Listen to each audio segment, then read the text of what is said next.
Hey everybody, we're Easton Union.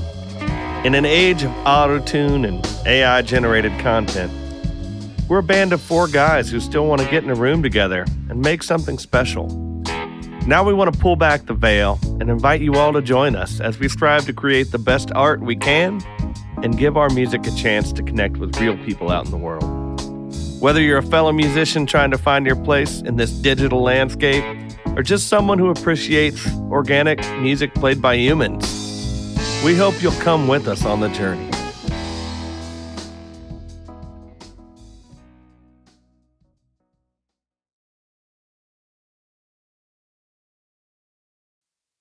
If you're a musician, you've probably noticed a change in the lay of the land around you, especially if you've been doing this for a decade or longer.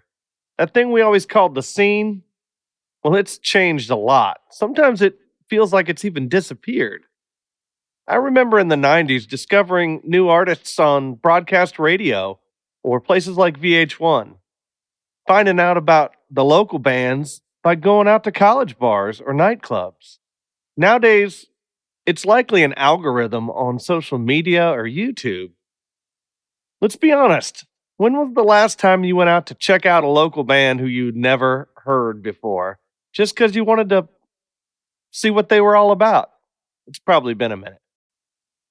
As musicians, we used to meet each other at open mics or jam sessions.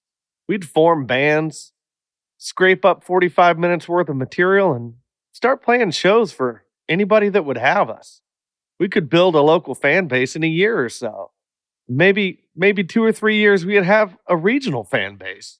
The secret sauce back then was just, working hard, having good tunes, playing well, persevering. Now that strategy alone is likely to leave you disappointed and burn out. Not to mention the way that the financial compensation model has changed. We'll get into that more later on. All that being said, not everything is doom and gloom. I truly believe that. The reality has certainly changed, and we're going to have to adapt to the new reality. Adaptation has always been an essential key to long-term survival. Think about the Neanderthals for a moment. They failed to adapt as the situation changed, while the more adaptable Homo sapiens, they thrived. And that's why none of the members of any of your favorite bands are Neanderthals. Those guys went extinct long before rock and roll. So let's take a minute to talk about our band, Easton Union.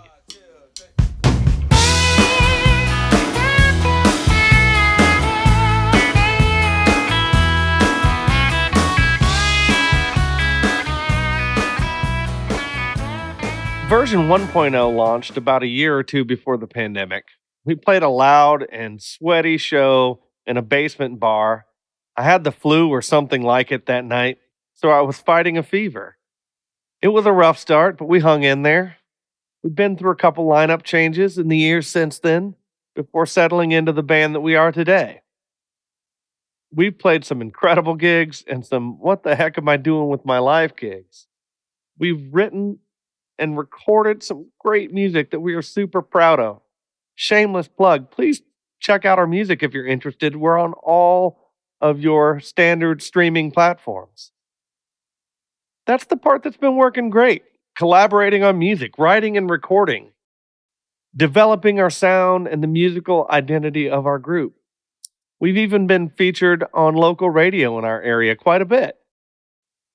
Here's the part that's not going as well, though. Marketing and expanding our fan base.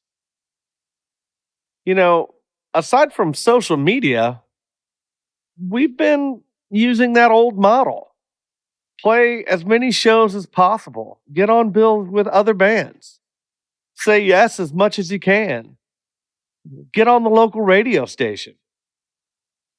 We've been doing all of those things, but they're not working nearly as well as they once did, even a decade ago. And if you're a musician, you've likely had similar experiences recently. Then there's the financial reality. The paying gigs, it seems like they're evaporating. And even the places that still pay are paying less. Their entertainment budgets are not what they once were. Most folks are using a streaming service to listen to music, so good luck trying to sell CDs. There are those of us who still want to buy vinyl records, but that's a niche market, and the profit margin on printing, stocking, shipping heavy vinyl records is not great. Thank God for t shirts, but best of luck to you if you think you're going to fund a 10-song album, production, post production, all with t shirt revenue. Side note, however, if you're one of those folks who does your music listening via a streaming service, but you still want to support the bands that you love, the musicians that you love, buy their merch.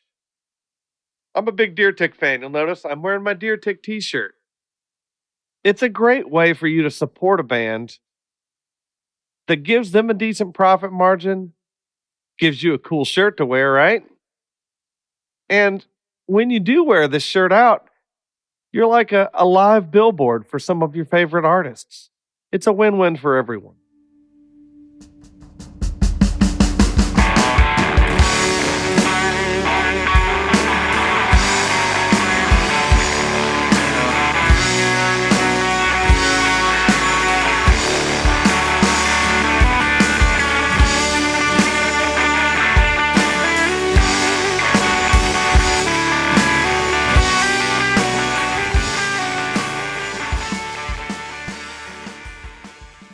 By now, you're probably thinking, why bother? It doesn't really make sense to put all that effort in and receive so very little in return. We do what we do because we need to, not because of logic. There's a force inside that drives an artist. Most people creating art aren't doing it for the money. There are, frankly, way easier ways to get paid. But that doesn't mean that artists don't deserve to be compensated for their work. Doesn't mean they don't need funds in order to do what it is they're doing. And this is the crossroads that Eastern Union finds ourselves at. We need to adapt to the times in which we live. Let's talk about YouTube. It's going to be a big part of our strategy moving forward. It's a new year, 2026, and we intend to document our journey from that old model to cracking the code and figuring out how to live as a band in the digital age and reach people. We're going to mess up a bunch. There's going to be setbacks, but I believe the journey is worth the woes.